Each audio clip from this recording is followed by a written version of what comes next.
Didik TV KPM. Sebentar tadi kita bincang soalan aras rendah. Okey.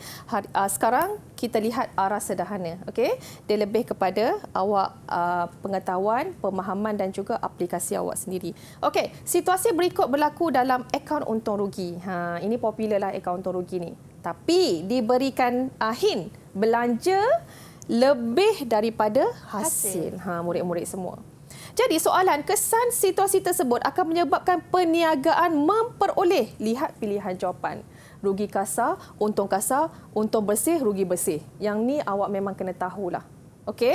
Jadi bila belanja melebihi hasil, Mira, Mira rasa macam mana? Belanja melebihi hasil. Untung ke rugi, Mira? Itu memang sah-sah rugi tu, cikgu. Ya, sah-sah rugi. Jadi pilihan jawapan di sini, awak jangan ambil kasar. Sebab akaun untung rugi dia untuk mencari rugi ataupun untung bersih. Jadi bila melebihi hasil, rugi bersih. Baik. Awak boleh dapat cepatlah, boleh dapat jawapan kat sini cepatlah. Sebab kalau awak dah nampak, awak faham, awak boleh jawab dengan mudah soalan ni. Okey, seterusnya. Maklumat berikut menerangkan tentang sistem dalam perakaunan. Buku X merekod semua jenis urus niaga perniagaan secara tepat dan bersistematik menggunakan sistem Y. Kita rekod dalam akaun menggunakan sistem catatan bergu, murid. Tak ada sistem lain dah. Debit apa, kredit apa. Jadi Y ni adalah sistem catatan bergu. Awak lihat pilihan jawapan. Apakah X dan Y? Lihat kehendak soalan nak apa. Okey, kalau awak lihat di sini Y, catatan tunggal, sistem investment berterusan, sistem catatan bergu. Jawapan dia ada satu je kat sini, Mira. Betul. Awak dah boleh jawab C kalau awak tak nak baca X. Tapi cikgu explain lah juga di sini. Okey, buku X yang merekod semua jenis urus niaga. Ledger lah. Kita rekod semua urus niaga ke dalam ledger. Bila kita masuk dalam buku catatan pertama, kita post ke ledger. Setiap urus niaga, awak kena tahu apa akaun yang didebitkan, apa akaun yang dikreditkan. Supaya awak punya imbangan juga akan tepat, balance. Okey, jadi jawapan di sini adalah C lah. Baik. Boleh murid-murid semua? Boleh, cikgu. Okey, seterusnya kita pergi lagi. Pilih padanan yang betul. Padanan yang betul pula. Highlight kat sini betul. Dia berikan akaun yang terlibat, dia berikan jenis akaun dan dia berikan baki. Okey, setiap akaun dia ada baki BB dia di sebelah mana. Asset baki BB dia berada di sebelah debit. Liability baki BB dia berada di sebelah kredit. Itu kena tahulah murid-murid semua. Alright, kita lihat satu persatu. Faedah atas pinjaman. Faedah atas pinjaman adalah belanja. Kenapa dia letak aset? Salahlah dekat sini dah. Okey, commission. Commission kadang-kadang dia ada commission diberi, Mira. Kadang-kadang dia ada commission diterima. Jadi kita lihat pilihan jawapan. Kalau dia letak commission ni belanja, kenapa kredit? Belanja debit. Kita rekod di sebelah debit. Jadi salah dah jawapan juga di sini. Cepat sikit kalau boleh menjawab. Cakap dalam hati ni bila nak jawab soalan supaya awak nampak soalan. Akaun belum bayar. Akaun belum bayar, liability. Kenapa liability debit? Kita rekod semua hutang di sebelah kredit. Nampak? Faedah atas simpanan tetap hasil betul. Jawapan dia adalah D. Okey, boleh semua murid-murid satu persatu. Kita pergi lagi. Okey. Dia bagi satu akaun di mana daripada perniagaan Daniel. Dia bagi Y. Dalam hati cakap, mesti nak suruh kita cari Y ni. Ya. Apakah Y dalam imbangan duga? Nampak murid-murid? Dia bagi ledger. Tapi dia tanya imbangan duga. Apakah itu? Jadi di sini awak kena cari berapa angka imbang. Berapakah baki HB, berapakah baki BB bagi soalan perniagaan Daniel ini. Pertama sekali awak lihat. Bila kita rekod belian di sebelah kredit, maksudnya ini adalah akaun belum bayar. Belian secara kredit kita masuk dalam akaun belum bayar. Jualan secara kredit akaun belum terima. Itu kena tahu. So pilihan jawapan A dengan B dah boleh buang dah. Jangan tengok dah. Okey? Persoalan di sini, ni amount mana ni? Yang ni ke yang ni? Awak kira lah. Boleh Mira kira dengan cikgu sekarang? Boleh, cikgu. Okey, Mira ambil 6,000. Sekarang cikgu nak imbangkan akaun Okey, belah mana yang paling besar? Kita ambil 6,000. Okey, kita samakan kedua-dua dulu. Okey Mira, 6,000 kita cari angka imbang, tolak 420. Boleh tak Mira? Tolak 420. Boleh cikgu? Awak pun sama-sama dengan Mira. Berapa Mira? Murid di rumah pun sama juga. Kita akan dapat 5,580 cikgu. 5580. Tulisan cikgu cantiknya. 5580. Jadi ini adalah angka imbang pada akhir bulan Januari. Nampak tak cikgu buat macam ni? Baki HB. Baki HB kita bawa ke bulan Februari. Ni Januari Kita bawa ke bulan Februari, dia akan jadi baki BB iaitu 5580. So dia berada di sebelah kredit. Nampak? Jawapan dia adalah D. Cepat dengan pantas awak boleh kira. Faham soalan tu nak apa? Boleh? Okey semua? Senang kalkulator yang mudah kan Mira kan? Dah dapat jawapan D. Okey murid-murid. Seterusnya kita pergi lagi. Kesilapan manakah yang tidak ketara dalam imbangan duga? Murid-murid, kita ulang kaji balik. Dalam imbangan duga ada dua kesilapan. Kesilapan ketara, kesilapan tidak ketara. Kesilapan ketara, imbangan duga tak balance. Dalam bahasa mudah Kesilapan tak ketara, imbangan duga tu balance tapi salah. Okey, jadi pilihan jawapan ni kena tahu satu persatu. Pertama, bayaran gaji 600 secara tunai hanya direkod dalam buku tunai. Imbangan duga tak akan balance sebab dia hanya rekod dalam buku tunai, kredit. Satu lagi debit tak ada. So ini adalah kesilapan ketara. Tak boleh pilih. Sebab dia tanya tidak ketara. Highlightkan soalan. Dia nak apa soalan tu?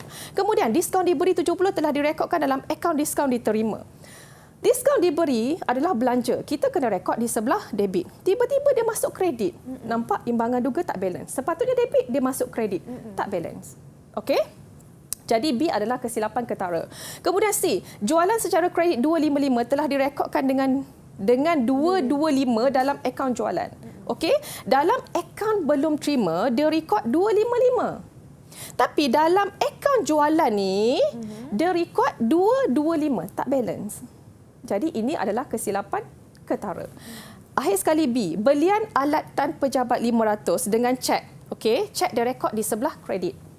Belian itu direkod dalam akaun belian. Belian alatan pejabat. Alatan pejabat kita rekod di sebelah debit. Akaun belian pun kita rekod di sebelah debit. Betul. Imbangan duga awak tak akan dapat detect kesilapan ini sebab balance. Sebab awak salah, akaun tu salah, awak salah masuk di baki debit tu semuanya betul sebab alatan pejabat pun debit. Belian pun debit, cuma awak salah masuk akaun. Sebab tu dia tak nampak sangat, tak ketara sangat kesilapan itu. Jadi jawapan dia D lah. Awak lupa kesilapan ketara dan kesilapan tak ketara, awak rujuk balik buku. Ulang kaji balik kesilapan ketara dan tak ketara ini. Okey, boleh murid-murid semua? Cikgu. Okey, kita teruskan lagi. Maklumat berikut berkaitan langkah-langkah pembubaran perkongsian dalam jurnal am. Ini langkah-langkah. Dia bagi pilihan jawapan. Dia suruh susun kan. Kalau langkah-langkah ni dia suruh susun. Jadi satu persatulah awak kena cari. Pertama, bila kita nak bubar sesuatu perniagaan perkongsian, kita kena tutup semua aset kecuali bank ataupun tunai. Masih ingat lagi step tu? Semua aset kita kena tutup, kita kena masuk dalam realisasi. Jadi awak baca di sini, cikgu lihat pilihan pertama adalah 3 Roman. Nampak? Okay. So awak cari yang mana yang pertama. Awak lihat pilihan jawapan. Ada tak 3 Roman Mira? Ada cikgu.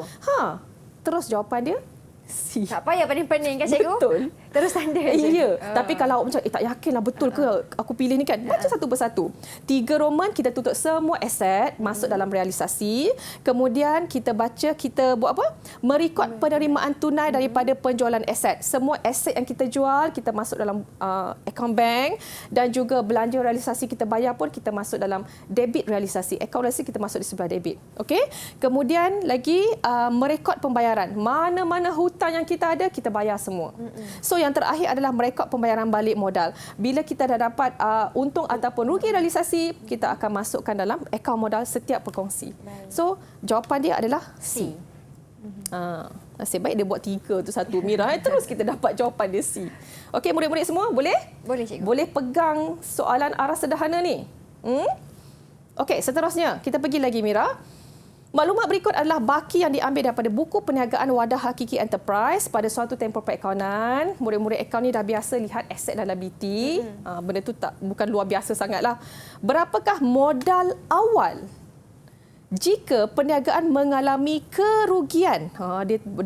Dia beri, nak suruh awak kira ni, nampak? Kerugian pula 5950. Modal awal tu Mira, dia nak modal awal. Okey murid-murid semua. Kalau awak baca satu soalan, ini lebih kepada pengiraan modal. Okey, bagaimana kita nak cari modal awal, modal akhir dan sebagainya. Soalan dia berikan ni, ini adalah aset akhir.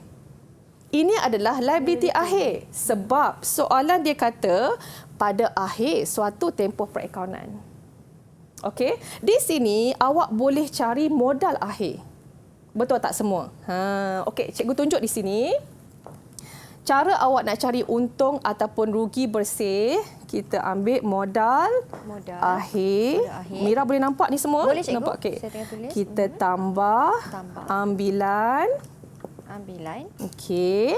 Kita dapat jumlah. Baik. Kita tolak modal awal. Kita tolak sekiranya ada modal tambahan murid-murid. Kalau ada. Ini format yang penuh lah ya. Kemudian kita dapat untung ataupun rugi. Okey. Murid-murid semua. Modal akhir dia berikan murid-murid. Ni bagaimana nak cari modal akhir? Aset akhir tolak liability akhir. Okey, Mira, boleh tak tolong cikgu? Boleh, cikgu. Aset akhir 50,000 tolak liability akhir 17,590. Boleh tak? Boleh. Kita akan dapat 32,000.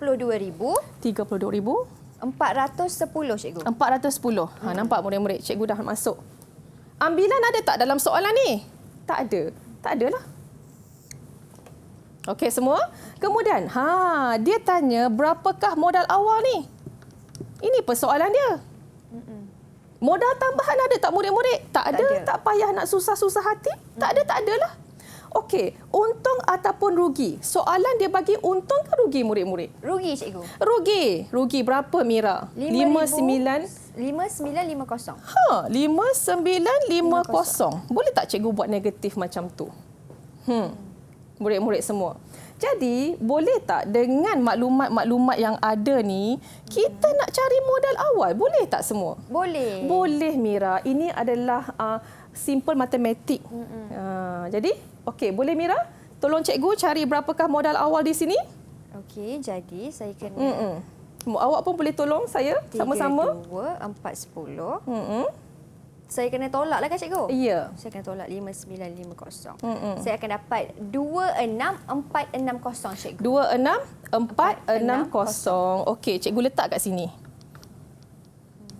26460. Nampak? Okey, murid-murid semua boleh? Okey semua? Okey, macam ni Mira. Sebenarnya 5950 ni kalau kita tolak, nampak tak? Dia positif kan 5950. So 32410 ni okey, kita tolak dengan 5950. Kita tolak dengan 5950.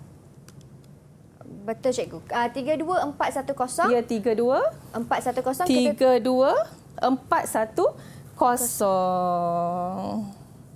Lagi sekali cikgu. Maafkan saya lagi sekali. Betul cikgu? Ya, cuba kira Mira. Okey. 32410. Okey. Di mana kita punya modal akhir, kita kena tolak cikgu, betul? Tambah Mira. Kita kena tambah 32410 tambah 5950 Mira. Okey, kita akan dapat 38,360. 38360. Ya, sebab rugi kan cikgu. Ya, betul Mira. Okey, baik. Lebih kepada matematik murid-murid. Sekiranya di sini dia rugi, kita tambah.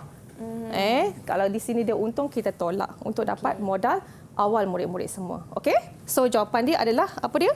Jawapan dia ialah D cikgu. 36360. Okey semua, boleh? Boleh. Okey, seterusnya kita pergi lagi. Maklumat berikut diperolehi daripada buku perniagaan Encik Amin, seorang peruncit pada 31 Disember 2008. Dia berikan untung kasar, gaji, sewa, ambilan komisen diterima. Soalan dia, berapakah rugi? Rugi bersih lah. banyak rugi soalan ni Mira. Jadi di sini untung kasar dah ada, awak cari hasil. Ada tak hasil dalam ni? Ada? Komisen diterima. Jadi untung kasar kita tambah dengan hasil. Baik. Okey, dah dapat dah satu komisen diterima. Kemudian tolak belanja. Ada tak belanja dekat sini? Ada. Ada Mira, iaitu gaji, tolak, ambilan jangan. Ambilan ni dia macam saja letak kat sini nak mengganggu awak semua. Ambilan adalah catatan kontrak. Dia bukan hasil, dia bukan belanja. Jadi ambilan ni Mira, kita mana ambilan ni? 400 ni kita abaikan je Mira. Baik. Ada yang boleh kita abaikan, tak boleh masuk saja nak uji awak semua. Jadi boleh tak Mira? Sewa? Sewa adalah belanja. Kita masuk sebagai, kita tolak. Untung kasar tambah hasil tolak belanja. Boleh tak Mira tolong Boleh, saya? cikgu.